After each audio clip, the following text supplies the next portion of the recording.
এই দেখো বন্ধুরা, সকাল সকাল গাছের থেকে ফুল তুলে নিয়ে চলে এসেছি ঠাকুরকে দেব বলে। তো এখন ঘর পুছবো, তারপর গোপাল শুয়ে আছে বিছানায়, আর এই আমাদের মা। তো এখন আছে শিব ঠাকুরকে স্নান করাবো, ঘর পুছবো, তারপরে পুজো দেব। তো আজকের ব্লগটা কিন্তু এগুলো নিয়েই তোমাদের সাথে শেয়ার করব। তো সকাল হয়ে গেছে, তোমরাও ঘুম থেকে উঠে পড়েছো নিশ্চয়ই, তোমাদের অনেকেরই কাজ বাজ হয়ে গেছে। তো সবাই কেমন আছো? আমি মোটামুটি ভালোই আছি। আর আমি যখন ব্লগটা স্টার্ট করছি তখন বাজে প্রায় 10:25। এখন থেকেই আমি ব্লগটা কিন্তু স্টার্ট করছি। তো চলো এখন ফুলটাকে রেখে নিয়ে আমি কাজগুলো শুরু করি, আর তোমাদের সঙ্গে প্রতিটা মুহূর্ত শেয়ার করব। তোমরা সাথে থেকো। আর সকাল সকাল দেখো রোদও উঠেছে, গাছের ফুল হয়েছে, গাছের ফুলও নিয়ে নেব কিছু। আজকে দেখলাম ঝুড়িতে সেরকমভাবে ফুল নেই, তাই গাছের থেকেই ফুল তুলে নেব। সুন্দর লাগছে না ফুলটা? দেখো তো বন্ধুরা, দেখো এখন ঘর-টর পুছে নেব আর ঠাকুর পুজো দেব, যেহেতু অনেকটাই বেলা হয়ে গেছে। বাবাই আসলে পুজো করে সকাল সকাল, আজকে আমি পুজো করলাম, যেহেতু আজকে রান্নাবাড়ি করছি না, আমার শাশুড়ি মা করছে, সেই কারণে। তো আজকে চলে আসলাম আমি পুজো দিতে।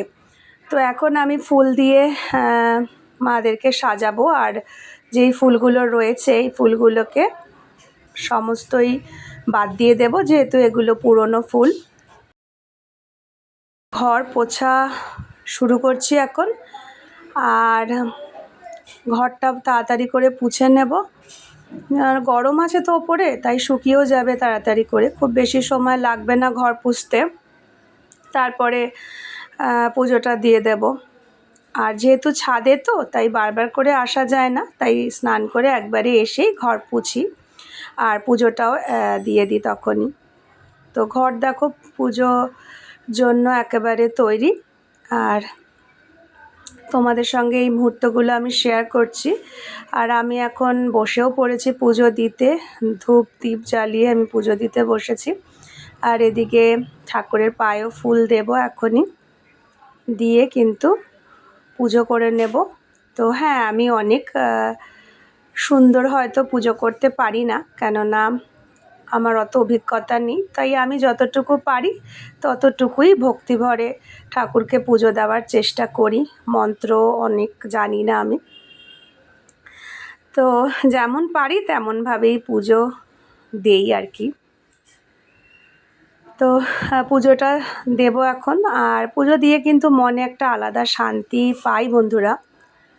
এটা হয়তো সবারই মনে একটা আলাদা শান্তি পাওয়া যায়, কেননা একমাত্র বিশ্বাস ভরসার জায়গা। যেই সমস্ত কথাগুলো আমরা কাউকে বলতে পারি না, সেগুলো কিন্তু আমরা অনেক সময় আমাদের ঈশ্বরের সঙ্গে বা অন্তর্যামীর সঙ্গে শেয়ার করে থাকি। তো এটা একটা শান্তির জায়গা বলতে পারো, ধ্যান করার জায়গা। তোমাদের সঙ্গে আর একটা জিনিস শেয়ার করি, দেখো আমার ছেলে কি করছে। আমি এসেছি, ও চলে এসছে।